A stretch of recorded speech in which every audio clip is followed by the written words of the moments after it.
clicked on this video, it's because you were in the market for a Tesla and you wanted someone's opinion on it, I guess. I have 6 months with my Tesla. It's been surprisingly very good. There's a lot of bad publicity on Teslas. I was one of those individuals that would be like, oh my gosh, why do you need an electric vehicle? They are useless.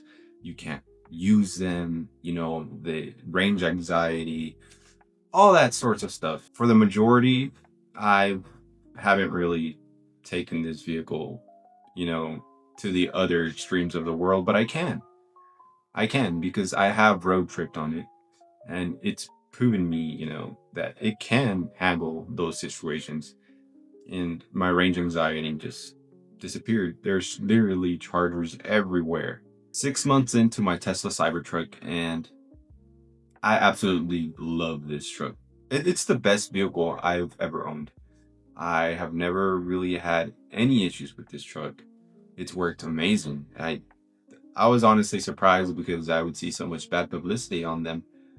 And it's fast. It charges relatively quickly. I wake up every morning and it's fully charged. I really don't ever use the full charge of the vehicle unless I'm road tripping or something. And it's kind of neat to know that if I do want that extra battery, it's recommended to be in between 20 and 80%. I can just bump it up to 100%, let's say for the weekend or something, and I will be 100% fine. Another awesome thing about this truck is the fact that it drives itself. I've never had a vehicle that has been able to drive itself completely, like literally hands-free. I know it's still quote unquote supervised, but Tesla is trying to reach the autonomous level of these vehicles. I live in an area that is not really full of electric vehicles, at least not yet. The closest Tesla dealer that there is around here is in Lubbock. I'm from Midland. That's about an hour and a half away, which I feel like is probably the majority of the individuals that buy Tesla. I've really been wanting to try that 500 kilowatt hour charger that's in California, but unfortunately I live in Texas, so there's nothing like that here. There is, however, some third-party chargers for my not for my Tesla, but in general, just for electric vehicles that are 400 kilowatt hour, capable. And my Tesla can't support that. So I've really been wanting to try it, and I wanted to see how much quicker it is, I guess. If it is any quicker, because I have read that it's only about a 15-minute difference compared to a 250 kilowatt hour charger. So the real difference is just actually going and experiencing it for yourself, I guess. This truck has honestly been the most comfortable driving experience I've ever had. And a vehicle like that weighs almost 7,000 pounds. It's actually about like 6,600 is what I believe. But that's crazy. Like, I've never experienced a vehicle that drives this well, especially for how heavy it is. I've driven some pretty heavy vehicles. At least, I can feel the weight on those, but I really can't feel the weight on this truck. I think it's something to do with the steer-by-wire that these vehicles have that really makes it stand out. As to, I've driven this vehicle and I have about 6,500 miles, I believe, on it. The degradation on it, according to Recurrent Auto, it's only been about 1%. It's not bad, considering that the vehicle is pretty new. I didn't think I would lose that much, but it's not much at all. I've heard some stories of some vehicles losing about 5 to 6% in the first year. Then after that, it plateaus. So that could be the case for my truck. And it's also a new battery cell. Tesla's 4680 battery cell is brand new. So there's that as well.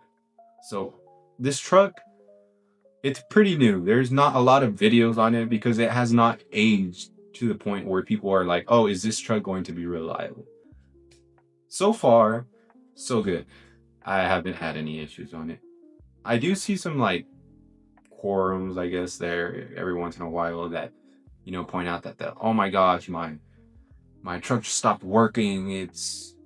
I had a flat, all those, basic vehicle needs that people always tend to have. Everybody ends up getting a flat somehow, someday. Anyways, there is virtually no maintenance on this truck. I literally haven't even put windshield wiper fluid on it. I've changed out the rims myself. I did it myself since, there's like nobody out here that knows how to work on Teslas. And I'm kind of scared that they'll jack it up on the wrong.